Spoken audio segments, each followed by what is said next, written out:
Namaskar. Hello and welcome to P Guru's channel. I'm your host Sri Iyer, and joining me today is Shekhar Iyer ji. We are going to take a look at the fast-moving developments as the opposition tries to put on a show of unity. They were going to meet on the 12th of June, but Mr. Rahul Gandhi, we don't know where he is. He was not available, but now they are trying to push it out a little bit, and they are hoping and praying that Mr. Rahul Gandhi will make an appearance. That's not it. There are lots of other things we are going to cover. So let's welcome our guest of the evening, Shekhar Iyer ji. Shekhar ji, Namaskar and welcome to P Guru's channel. Namaskar, good evening, and thank you very much, Shreyaji. Shekhar ji, what is this? Ajit Pawar is being sidelined. Finally. Yes, it does look like that he has, at least Sharad Pawar has ensured that his daughter is his successor by the announcement he has made.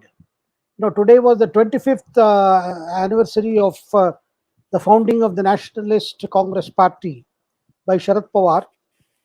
And today he made announcements regarding changes in the party, which was decided, if you remember, when he had played the drama about resigning and quitting, and then people literally weeping and requesting him not to do it.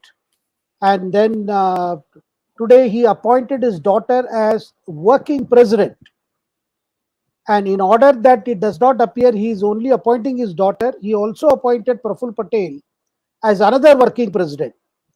But the message was clear that it is today is the day of anointment of Supriya Sule as his political successor, because the kind of charge she has been given the charge of some different states. She has also been made the head of the Central Election Committee of the party, which will decide on nominations for the Lok Sabha and State Assembly. And she also has been given the charge of Maharashtra. That is the most, I would say, the sore point for Ajit Pawar, because Ajit Pawar, the leader of the opposition in the Maharashtra Assembly, and he had made it very clear that his interests lie in Maharashtra rather than national affairs. And Supriya Sule was supposed to expand the party's growth, in other states. But today announcement makes it clear that she will be looking after Maharashtra also, which means Ajit Pawar will have to be discussing with her. So we can see that Ajit Pawar was present at the meeting in Delhi, where Sharad Pawar made the announcement, and then he followed it up with a presser in the evening, where he was asked, Sharad Pawar was asked why Ajit Pawar was not given any responsibility. To which Sharad Pawar replied, Ajit Pawar already has a responsibility, that of a leader of the opposition. And he has been consulted. He is party to the decision. This is a decision that has evolved by the senior leaders of the party, including Ajit Pawar.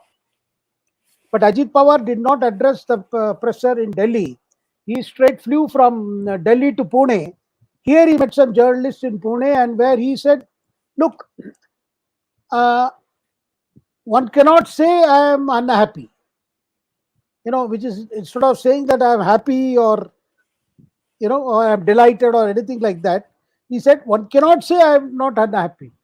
With so many, negative way of Verbal putting things. gymnastics. Verbal gymnastics.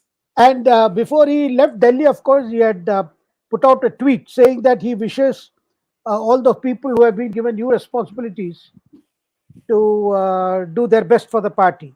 But I think the message is clear. Sharad Pawar, even by enacting the drama that we saw when he released his revised biography, the idea was to show that the party's rank and file are with him, and that Ajit Pawar doesn't command much of the, doesn't command much following in the party. And but he has the Ajit Pawar has a number of young legislators who are enamored by his leadership, and they think he is the actual future as far as the party is concerned in Maharashtra. But the way Sharad Pawar has now, created a new organizational course for Supriya Sule. Of course, Supriya Sule, she doesn't appear to be very assertive at the moment, and she still considers Ajit Pawar as her brother, and she always seemed to be publicly listening to whatever Ajit Pawar says. But Ajit Pawar will not be happy with the way the things have gone, because his own position remains unchanged. But then the message is clear that Supriya Sule is also in charge of Maharashtra, because other charges that have been given, looking after party here and there, where NCP doesn't have a present. So I think this is a message loud and clear. Now, in typical Maharashtrian style, I have noticed that Maharashtrian politicians, initially, they don't react very angrily or give out reactions or anything. But things start brewing, then finally one day you hear implosion. So for Ajit Pawar, because the line of argument that has been given by the Sharad Pawar supporters is that Ajit Pawar wants to do business with BJP, whereas Sharad Pawar is against it and he would rather work towards an opposition unity. And today, Sharad Pawar also announced that he will be going to Patna meeting of on October 23rd. And he said, we are trying our formula. I mean, as Sharad Pawar put it, we have been talking in P Gurus also. The whole opposition idea is to get the member parties to agree to put up one common candidate against the BJP nominee, wherever possible. So today, Pawar was saying that in the states where the BJP is strong, we want to do that so that anti-BJP votes are not split. But it is easier said than done. We have several times discussed this. So the meeting is had to be held in Patna on June 23rd. But Sharad Pawar wants to first fix his own party's own house rather in order. Well, we are going to see a lot of fireworks, but these are not going to happen immediately, Shri. They are going to take time, because that's how I have seen Pawar also follows the same style, and his nephew is no different, and probably he will bide his own time, but definitely, one does not expect Ajit Pawar to take it just lying down. So, two or three things, sir. How old is Ajit Pawar? How old is Supriya Sule? Supriya Sule is younger to Ajit Pawar, and Ajit Pawar has a long way to go. He is in his 50s, but it's not about so much about age, but it's rather about the fact that so far Supriya Sule has not shown any sign of aggression or asserting her role, because she has been playing the soft leader, more assisting her father in the management of affairs.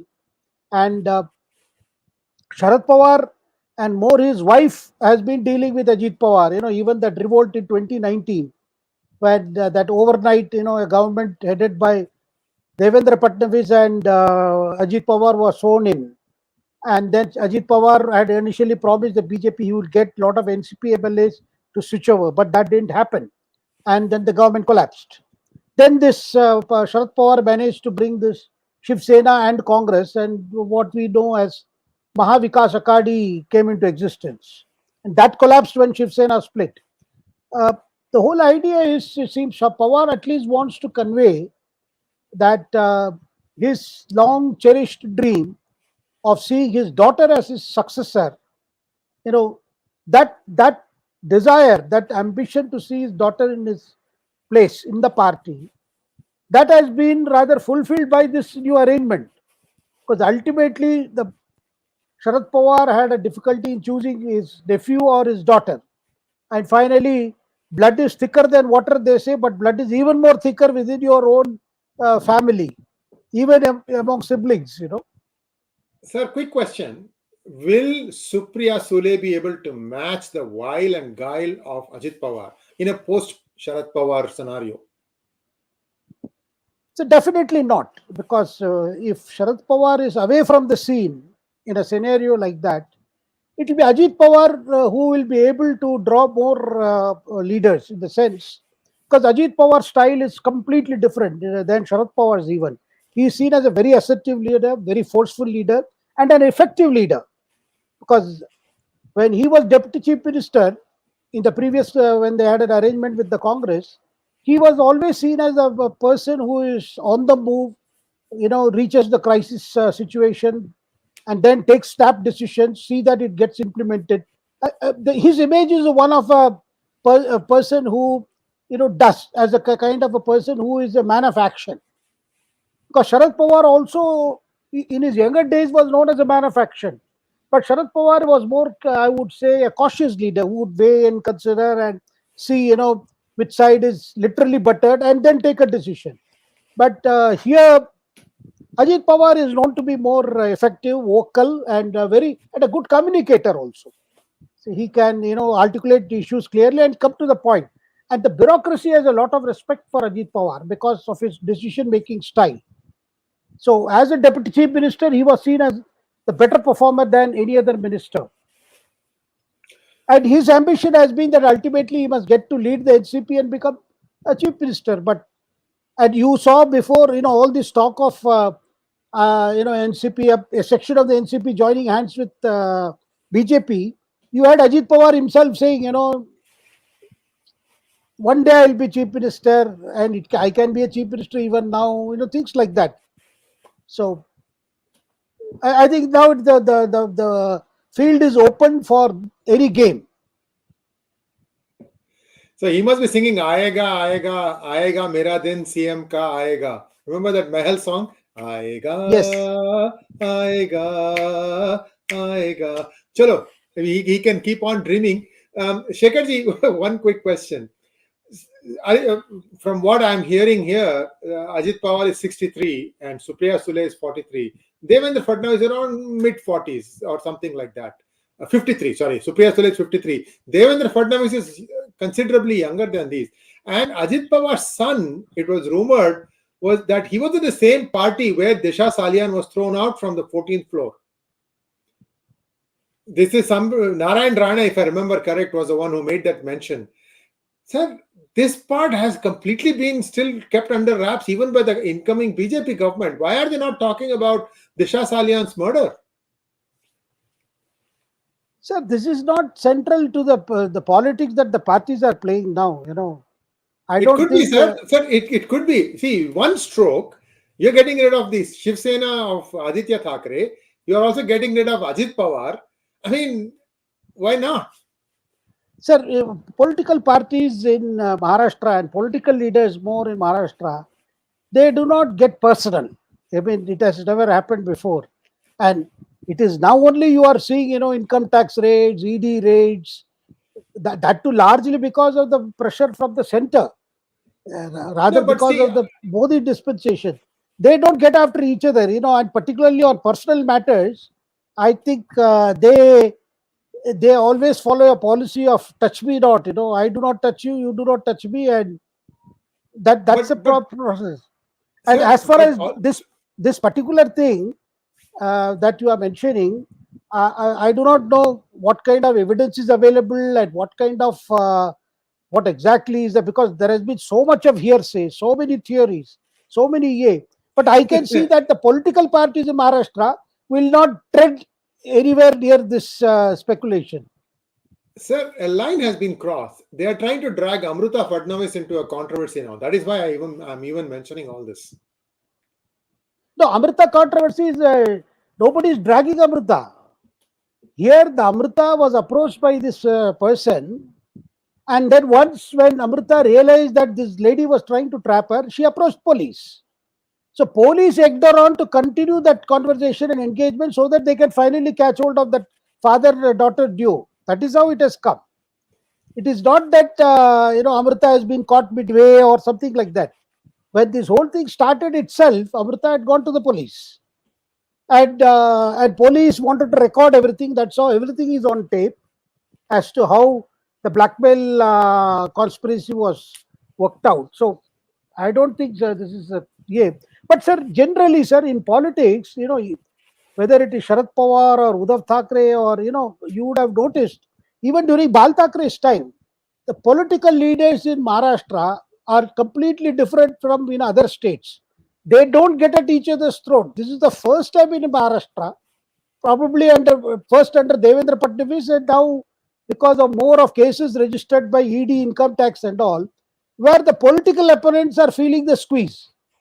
And that is something they are not used to, because normally what happens is, if one set of parties come to power, either on their own or on coalition, the Maharashtra style is to live and let live. They will not, in fact, they would help the opposition leaders also. And the opposition leaders would in turn think, okay, let this 5-year pass, let them enjoy for some time, then we will come. And they will do the same favors to the I mean, if you look at the relationship enjoyed between Gadkari, Sharad Pawar, or Gadkari and Uddhav Thackeray, and for good measure, even Devendra Fadnavis and others, till you had first you had the cleanup of the cooperative sector, which Devendra Fadnavis undertook as the chief minister, where you saw a lot of Sharad Pawar's acolytes facing the heat, and they even lost the internal elections of cooperatives. That was kind of a cleanup. And secondly, you have seen, because between 2019 and today, a number of cases were taken up involving, disproportionate assets, then laundering of money, and that is how the NCP leaders and some Congress leaders came under the scanner. Otherwise, this has never happened in Maharashtra before. That is why they feel somewhere Prime Minister Modi has completely upset the kind of equations the political leaders enjoyed among themselves. Interesting, sir. Let's now take a look at the upcoming opposition unity meet. From the times of N.T. Ramarao, when he was the convener of National Front and so on, these things always happen. They sound big, but eventually the challenge is, will Party X, which is a strength in a particular, which is a force in a particular state, will its cadre, will its vote base vote for somebody else? Because that is going to happen. If you're going to put a single candidate in every constituency, that is going to happen. I want you to kind of tell us, 2004, Sonia Gandhi somehow managed it, and 2024. Why do you think it will work in 2024 or it will not work in 2024? I leave it to you to analyze, sir. Shri, we have been hearing for some time about this. In fact, Sonia Gandhi, I have mentioned it several times in our hangouts, that Sonia Gandhi first proposed to Mamata in 2016. That is after Narendra Modi became Prime Minister in 2014. In one of the meetings, Sonia Gandhi suggested to Mamata that you cannot stop BJP unless we all agree to some kind of an arrangement, and we managed to put up at least one candidate against the BJP nominee, so that the anti-BJP votes are not split. This was in 2016. And in that meeting also, Sonia made it clear to Mamata that Congress cannot be expected to abdicate its leadership role of the opposition. So apparently, with the kind of approach of Sonia, because the Sonia's approach was rather more articulated by Rahul Gandhi also then. So Mamata felt, no good could come, because the Congress attitude is not in favor of the regional parties taking the lead. Now, cut to 2023, what we are seeing is again this talk of putting up one candidate against the against the BJP has now picked up. Basically, they are talking on these lines. But the reality, if you look at the past elections, there are 160, 150 to 160 constituencies where the BJP came second, which was won by the opposition parties. But the remaining, 300 odd seats where BJP has won, the bulk of those seats, BJP has won on straight fight with the Congress, where these other opposition parties are, they don't exist or they don't have any relevance. So for the opposition formula to succeed, I mean, there is no point in talking of, in the stronghold, because Sharad Pawar today says BJP stronghold. In BJP stronghold, the only party which is against them is the regional party, Samajwadi Party in Uttar Pradesh. And rest all other states, it is, or maybe TRS or BRS in Telangana. Other than that, everywhere it is straight fight between Congress and BJP. Now, somebody told me that in the last election, suppose there had been this kind of a agreement among opposition parties, the difference would have been only in 19 seats, where maybe the BJP won in 2019 may have gone to the Congress. But that is also not sure, because given the kind of mood in 2019. So therefore, all this hype that is being built, that finally we are going to agree to put up one candidate against BJP in not less than 350 to 400 seats or even 450 seats, may not make much of a difference on the ground unless the right chemistry is also evoked. because chemistry is an important factor along with arithmetic. So that is why one is not sure what is the Patna meeting going to achieve, because even to have a meeting it has taken such a long time. Earlier the date was, because the first meeting between Rahul Gandhi and Nitish Kumar took place in April. The meeting was called on June 12th. Then Nitish Kumar realizes that Rahul is not in town. He has gone to America. So, and he won't be back till his birthday celebrations are over, which is on June the 19th. And then Congress requested that it be put off or let it be held after June 20th. Now, finally, 23rd has been chosen. Nitish Kumar felt that his first show, which he is organizing in Patna, should not be seen, people should not be seen consequenced by their absence. If Rahul Gandhi does not attend or Kharge does not attend, the seriousness of such an exercise would appear to be in doubt. So Nitish insisted let all leaders come at least for the first meeting. So that is how now the date has been fixed at 23rd. But even in that meeting, some are saying, let us not talk about leadership or things like that. Let us rather more focus on a narrative. A narrative, again, let's have a common narrative in respective states or at the national level against the Modi government and against the 9 years of for our Prime Minister. So these are a lot of things to be sorted out. But in this meeting, which is taking place on June 23rd, some of the Bengal newspapers have highlighted that it is the first time Rahul Gandhi and Mamata will be sitting on one table. Because everybody knows that Mamata and Rahul Gandhi have a very poor chemistry. In fact, Mamata has not been very enthusiastic to Congress leadership of the opposition unity, largely on account of Rahul Gandhi's approach. But this meeting, if Rahul Gandhi attends, then there will be face to face with Mamata. Now, question is, forget rest of India. Can they agree in Bengal at least? At least in Bengal, can Congress, Mamata, and they all agree? Because Mamata is not willing to yield any space for Congress. We just discussed last time that one candidate who won a by-election, an open alliance of Congress and left, and a Congress candidate of that alliance, who won the election sending shockwaves to Trinamool, she got him over to her party. Now, will Rahul Gandhi like this, this kind of poaching? Since he is a one member, no anti-defection law applies to him. So, there are so many things, but it is being made out as if this unity, that's a big thing and that is going to completely change. Because for the Congress to become a serious player, or even for the opposition unity to have a serious meaning, so Congress alone will have to revive to the extent that it is able to win at least 150 seats.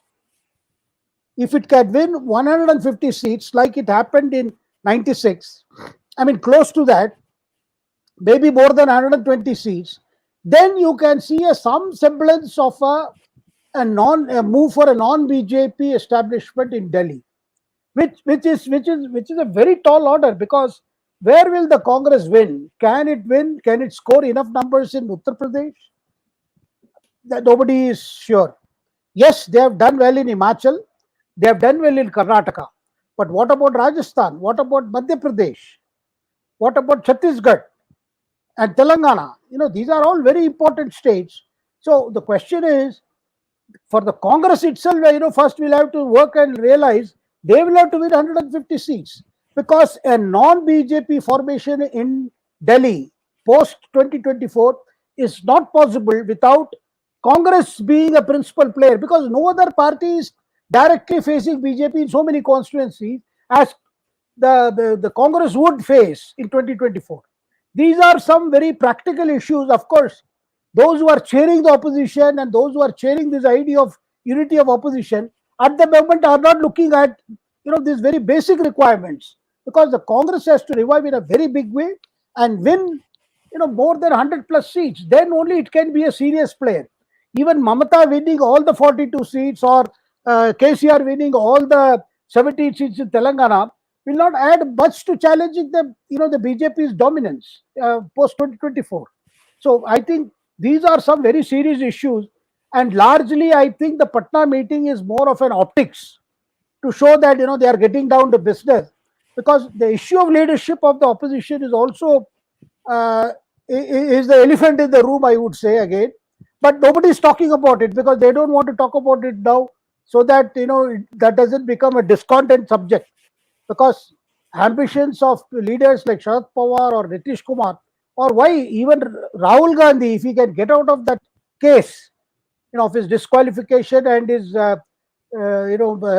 debarment from parliament and from contesting elections also, if those are sorted out, even Rahul would feel that he has done enough with his Bharat Jodo Yatra and the victory in Karnataka. So lot of things are going to happen between now and say by end of this year. So therefore, this opposition unity thing, I see that June 23rd will be more of headline making event, more of optical illusions rather than any actual groundwork for an opposition moving forward to take on the BJP in a very big way. Thank you, sir. And let's take a quick look at how BJP is going to respond to this. There is another problem facing Nitish Kumar, Mamata Banerjee, YV, and Rajagar Reddy, Chandrasekhar Rao. That is anti-incumbency. They they have been in rule. Even Stalin and Pinarayi Vijayan. You never know. People might be unhappy with them also. They may find it difficult to get the same number of seats that they got the last time also. So we have to wait and see how that plays out. But more importantly, how is BJP, in your opinion, going to counter this? So they do realize that this coming together of opposition parties in some because they have been targeting those 160 seats. In the last 1 year, you have seen several people were assigned the task of reworking the BJP support base in these 160 constituencies, where the BJP finished second or even third, all over the country. And many of those seats are in south of India's or in Bengal. So they know that the attention was needed for these 160 seats. But they would also closely look at those seats, particularly in Madhya Pradesh or Telangana or Chhattisgarh or Rajasthan, or even in, other places where they won by narrow margins. And the second thing is they will have to look at what is the thing that they should push, because in 2019 they largely managed to show how Modi had moved forward on those major promises like opening bank accounts, direct benefit transfer, PM Awas Yojana, which was also a good had a good impact in Uttar Pradesh elections. Then this Jal Jeevan mission. Now come to 2024, can all those their work or achievement in 2019, can the same story be repeated, or they should look for new narratives so that they can promise more and they can show they are the ones who can deliver?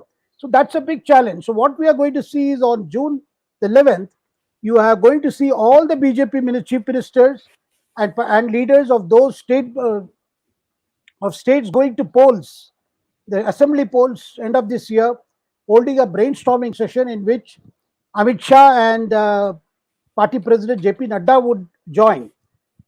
The prime minister could also, be involved in these discussions, but one is not sure. There was a similar meeting on May 28th, when after the opening of the new parliament, when all BJP chief ministers here, they had a session with prime minister in the party office, where they were told to look at some of the flagship programs of the prime minister and how they have been implemented, then to touch base with the benefactors, or rather with the beneficiaries, and to see what kind of feedback is coming. And the BJP realizes the whole challenge is that their campaign should not hit a plateau, because this talking about flagship programs, talking about some of the major things which which basically a carry forward of the campaign of 2019.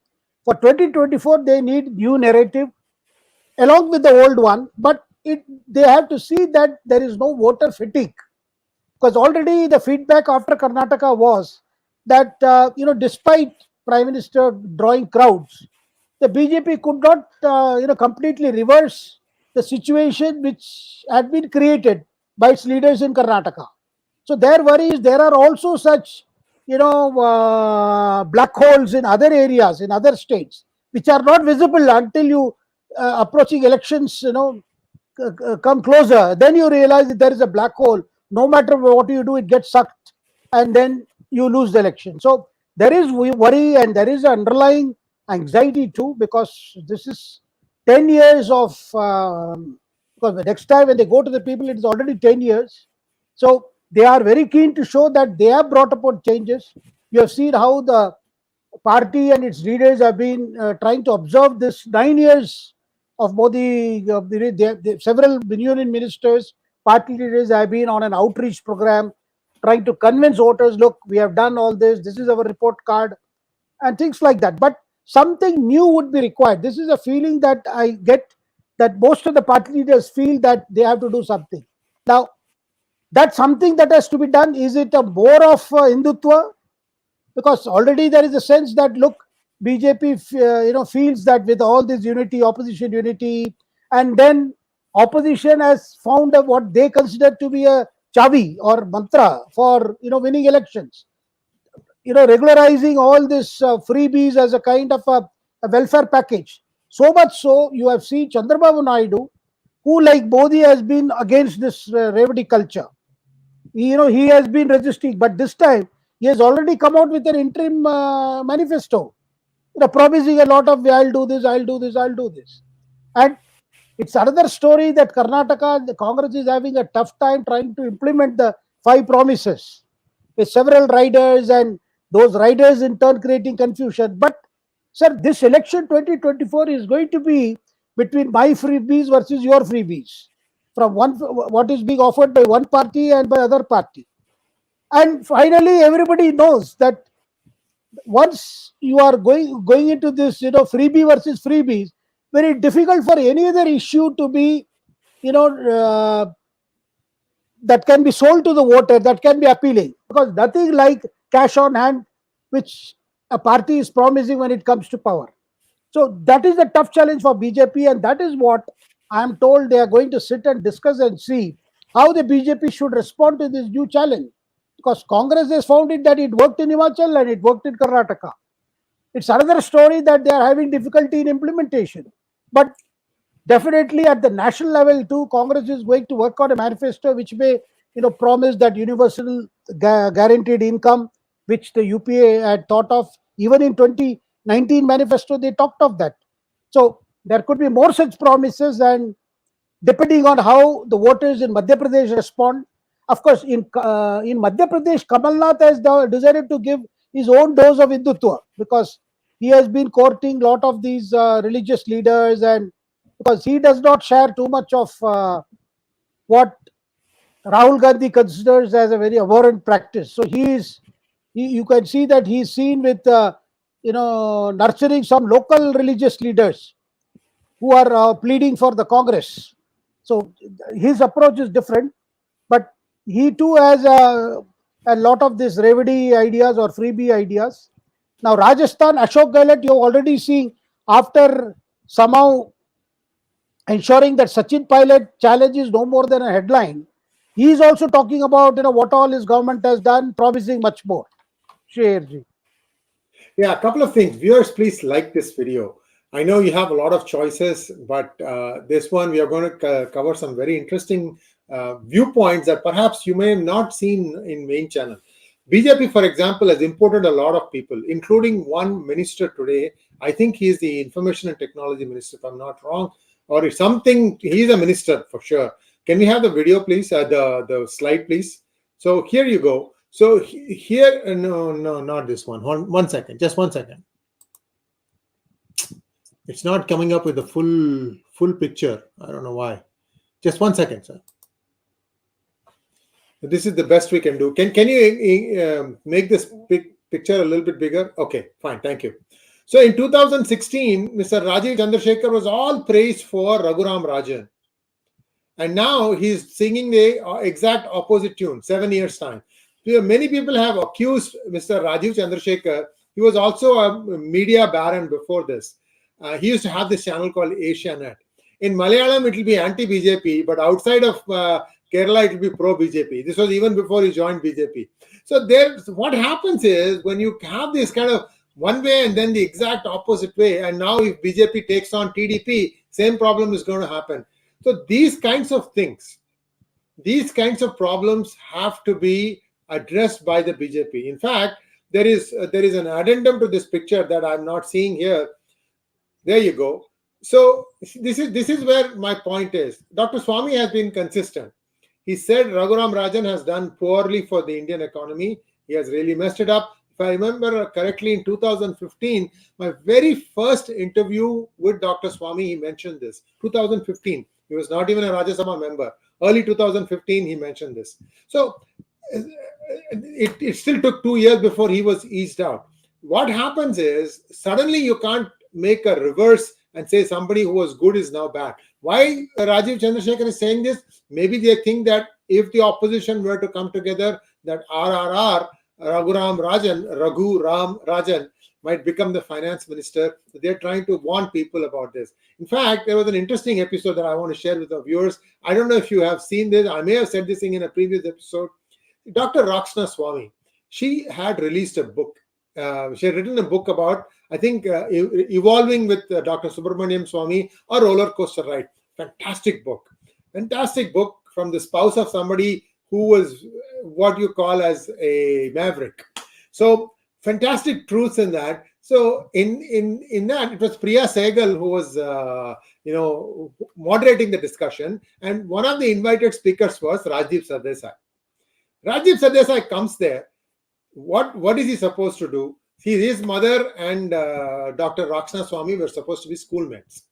And maybe the publisher thought if you bring Rajiv Sardesai, you will get crowds. It was a full house. It was a Constitution Club full house. Suhasini Haidar is also a journalist. A lot of her friends were there. All the people were there. Anybody who was any journalist was there in that meeting. I was there too. And a bunch of ambassadors from various countries who were students of Dr. Swami, they were also there. What does Rajiv Sardesai do? He's supposed to talk about the book written by Mrs. Swami. His topic is Subramaniam Swami ko gussa kyun aata hai? Totally inappropriate for the event. And then he says that Swami took up cudgels against Raghuram Rajan, calling him even anti-Indian. That was not what Swami said. Swami had said in his tweets that his mindset is not that of Indian. Big difference.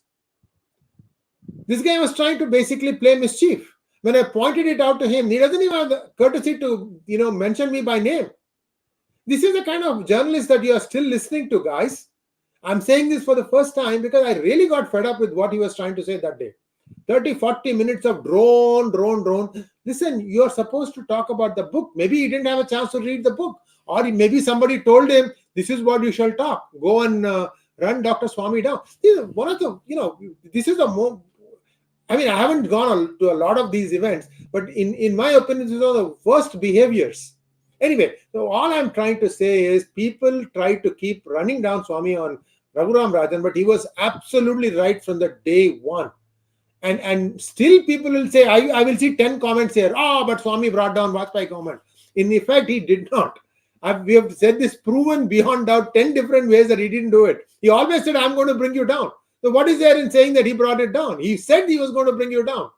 It was somebody else who brought BJP down. Anyway, long story short, what I'm saying is these kinds of mixed messaging BJP needs to avoid.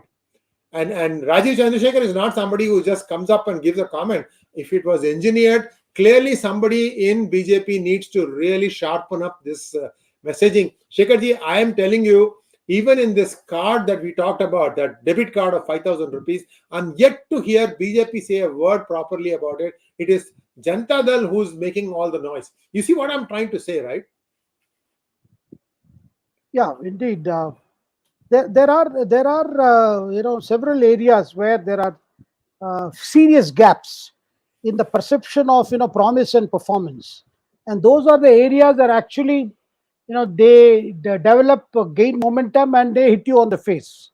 And that's what happened in Karnataka. And there are similar possibilities in areas like, for instance, now look at the way Manipur is become a big problem. Now the question that they cannot blame anybody else other than Did they not foresee such a thing happening? Because this is the second term, BJP second term in Manipur. So there are issues like Manipur. There are issues like even some areas of, I would say, there is a tendency among some hardcore supporters that the BJP dispensation did not do enough. Like you mentioned last time about the freeing temples of government control. This is another issue I have seen on the social media. Some people who are very strong supporters of BJP, expressing concern that 9 years have gone by, that some of these core areas had remained unattended. Now these are issues which definitely Narendra Modi ji, as well as Amit Shah and others, will have to look at, because there is a feeling that, look, we are already seeing, any attempt, like in, say, in Karnataka, there is definitely a consolidation of the minority votes in favor of the Congress. Now, this is going to happen all over the country.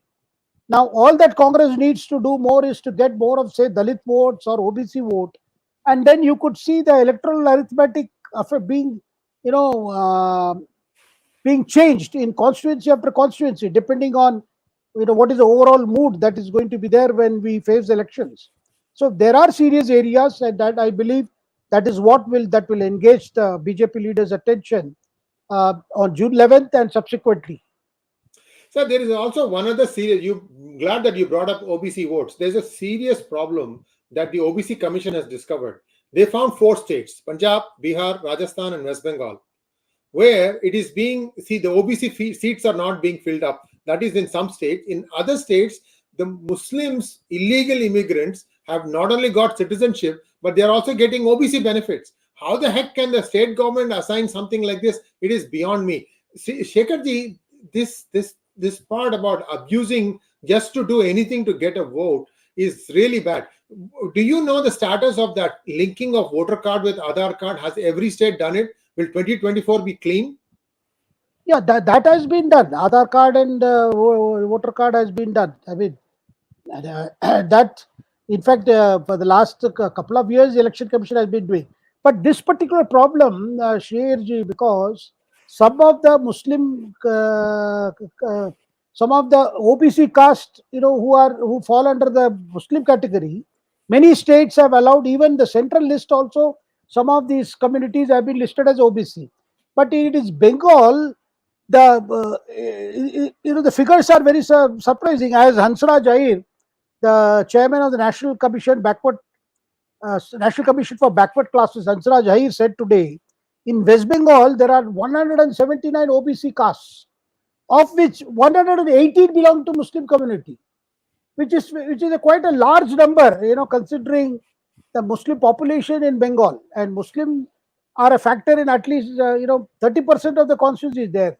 I mean, 30%, the population there, 30% are Muslims. So they have a huge impact on constituencies and others. So this is a very serious matter, because if there are categories, as Ayer was saying, Ayer says that OBC communities have been divided into 2 categories. You have category A and category B. In category A, the more number of backward castes are listed, and 90% which are Muslim castes. That is what is surprising. And there are category B where there are 90% of them are Hindu castes. But this manipulation of the categories is also to keep the vote bank, within their control.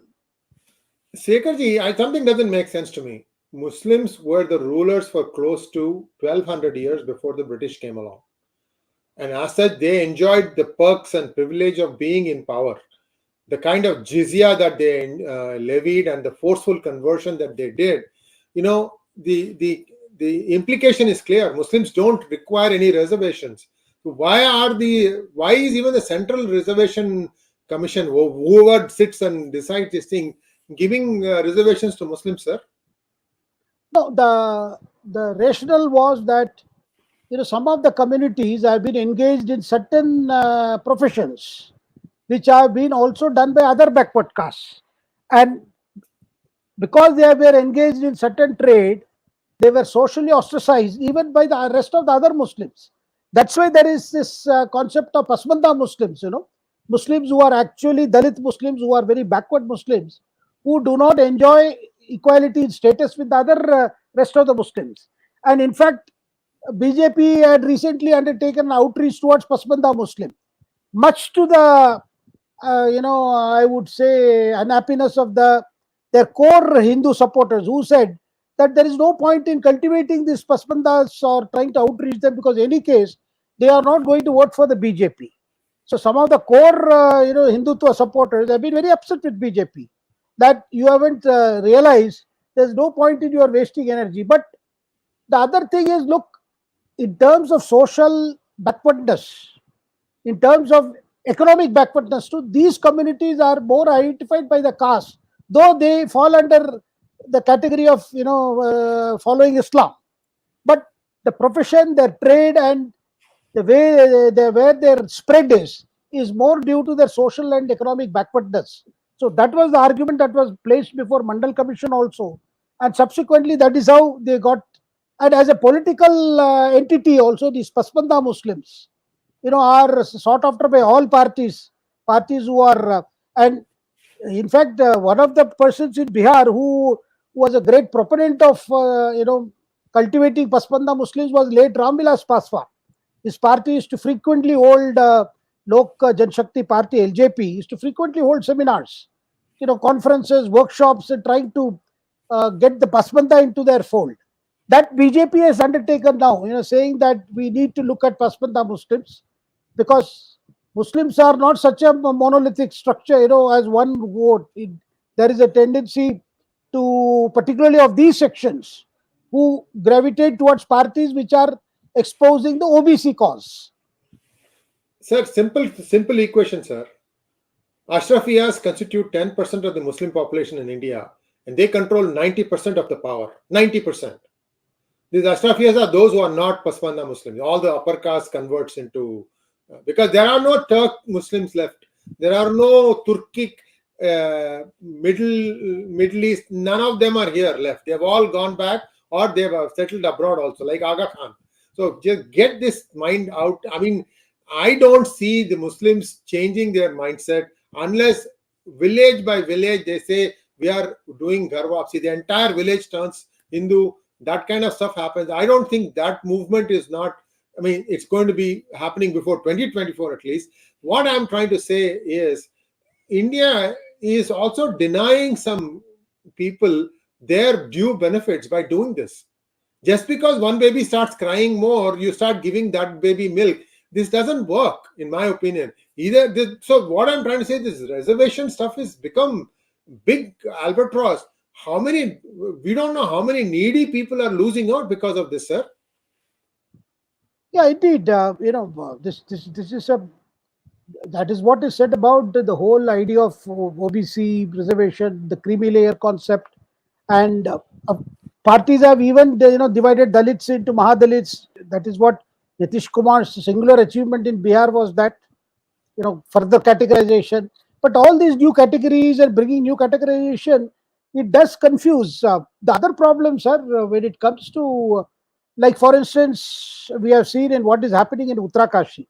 Uttarakashi has been making headlines because after a minor girl belonging to the Hindi community was apparently kidnapped or somehow taken away by person belonging to the minority community, a communal tension has been brewing in Uttarakashi.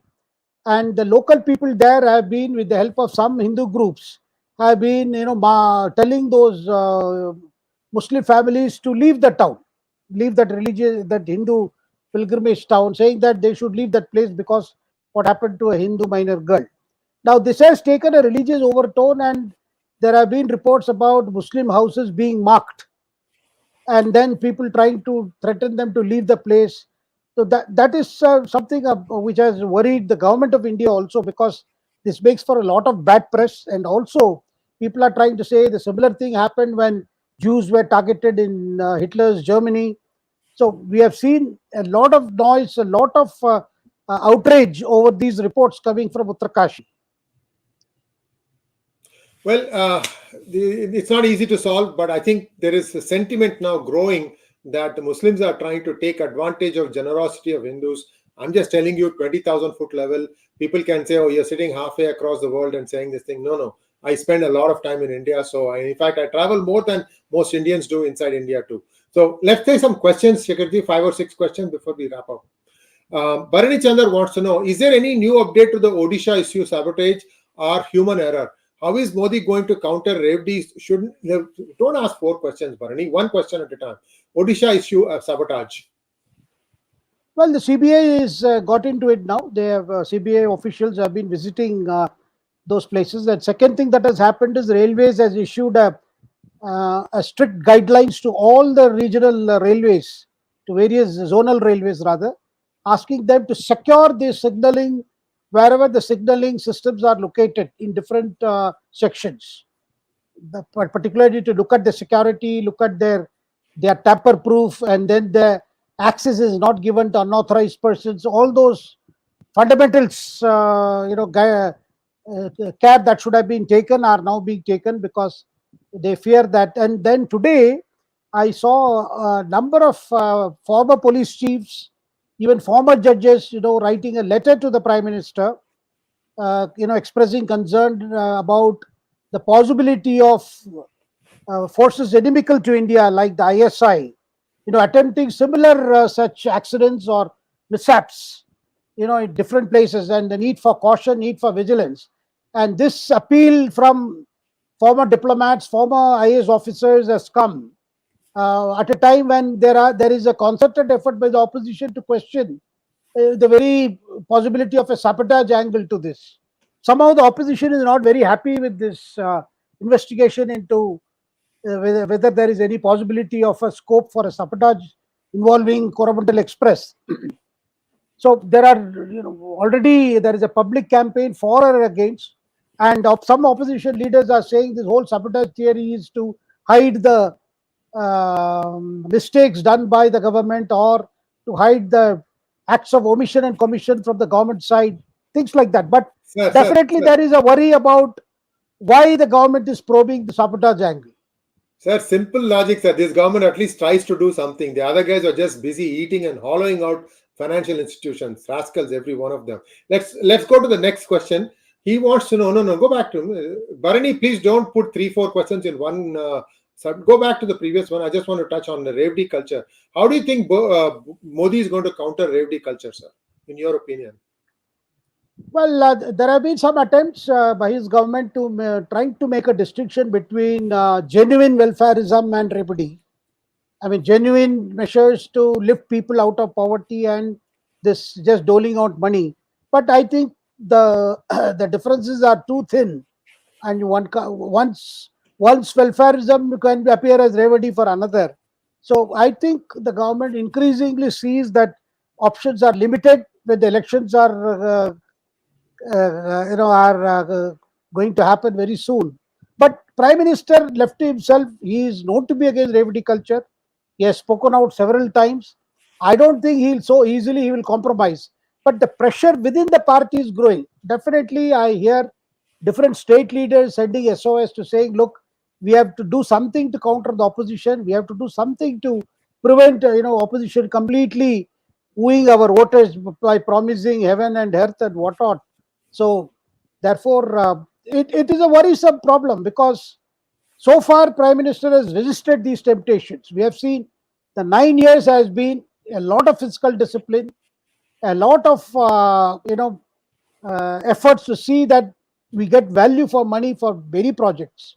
Though opposition has been saying, projects, so many projects have been lost, more out of vanity and things like that. But the facts speak otherwise. If you look at ways, the Prime Minister has ensured corners are, cut, the wastage is curtailed, and definitely the projects that were pending for the last 30 years or so, they were all taken up and completed. There is a genuine effort to see that, the previous practice of, letting the projects go on for some time, even when one project is incomplete, you launch two others so that just to please your electorate. Those things have been to a large extent, brought under control. But this new thing, promising I'll give you this, I'll give you that, and which has taken voters' imagination, caught the voters' imagination. And some of these voters have been facing a lot of economic distress. largely account of the COVID period we saw, which has lasted more than 3 years. Now that the economy is picking up, more and more people are returning to jobs. But there is a distress which is there even in urban centers and, of course, very much in the rural areas. Next question, please. Kishore TVK wants to know why brings Chandrababu Naidu again to NDA knowing him as Trojan horse. CBN presented freebies worth 1.4 lakhs for elections. BJP will lose Telangana if they join with TDP. Well, it is not that the BJP has approached TDP. It is the Chandrababu Naidu has been pleading, for his return to NDA. In fact, he has been sending several SOS, and he has been saying that the biggest mistake he made was to join the Congress before the 2019 elections. And he has been regretting a lot. But from the BJP side, look, at the moment, they haven't said no to Chandrababu, but at the same time, they are also ensuring that Jagan is also not displeased with them. I think till where we reach the exact the dates of the elections, next elections, 2024 elections, the BJP is going to see that both the TDP and the Jagan Mohan Reddy's party are friendly. They are disposed very friendly towards the BJP, because so far it is suiting the BJP. But finally, close to the election, they may have to make a choice. Now, BJP has an alliance with Pawan Kalyan's party, and Pawan Kalyan now is making an arrangement with TDP. So how it will finally work out, the picture is not clear. But I can say this much with full emphasis, that it is Chandrababu Naidu who is very desperate. He's in a very desperate situation, and he has not been able to win. His party has not done well in the by-elections that were held. But at the same time, Jagan Mohan also faces anti-incumbency issues. A lot of his time has been spent on targeting TDP and trying to overturn what the TDP had launched. A lot of time has been lost, but still his party has been winning elections. They have not lost on the electoral front, but there must be a lot of anti-incumbent issues that should be worrying Jagan also. BJP's ultimate dream is to be the alternative to the regional parties in Andhra Pradesh, though it is a distant Dream. Yeah. project. Yeah. Next one, please. And this is the last question. Thank you, Amaya Paul. Shekhar Rao, through NCP has weakened, though NCP has weakened due to Pawar's age, don't underestimate the grip they have on rural areas. BJP is still absent there, my opinion. Your thoughts, sir? No, I agree entirely with Amaya Paul. Yeah, I entirely agree. Yes, definitely NCP continues to control the votes, particularly influence on one particular community. The Maratha community is large because of the Pawar standing and Pawar's long politics. So it's not easy. NCP is important, but given his age and also the fact that this we saw what happened in 2019 elections, we saw what happened in 2019 assembly elections also in November. There are problems within NCP, and Sharad Pawar's hope has been that somehow to see that the NCP gets revived. Now in Maharashtra, people are saying that already Eknath Shinde, Devendra Fadnavis government is facing a lot of difficulties, and that the people, both the Eknath Shinde's party members, are not very happy. The other day, we saw Eknath Shinde's son, who is a Lok Sabha MP, expressing some unhappiness towards the BJP, and there was a talk of BJP maybe looking at Ajit Pawar as another ally. Of course, these were all before the Supreme Court verdict, which did not destabilize the Shinde Fadnavis government, but nevertheless raised questions as to how this government was formed, and how this whole split happened and things like that. So NCP will continue to be an important factor, because NCP combines the support of minorities as well as a major chunk of voters who represent the Maratha community. Sir, two last questions before we wind up, and if you could kindly keep the answers short, that will be great. Shmati wants to know, will Congress try to get back Jyotiraditya Scindia, since in last MP state elections he worked hard? Well, I do not think so. Jyotiraditya's lot is now with the BJP, and I don't think Rahul is in a mood to forgive Jyotiraditya, or Jyotiraditya Scindia is interested in going back to the Congress. I don't think so. Next question, please. Pawan Kishore, this is the last question. We are sorry if we could not take your question. We needed to really wrap it up. What are your thoughts on Dr. Parakala Prabhaka's criticism on his wife as current FM, Nirmala Sitharaman? Sir, this is such a personal issue which has spilled on to politics, which is very unfortunate. That's all I would like to say. Because since I know both of these leaders and I know what has happened between them and why one person has chosen to settle his personal equations by writing a book, it's totally unfortunate. And I do not wish to offer any opinion other than saying that people they have to deal their personal issues in a personal way and not attempt to cause a political damage to other person just because somebody is estranged or they do not get along with others.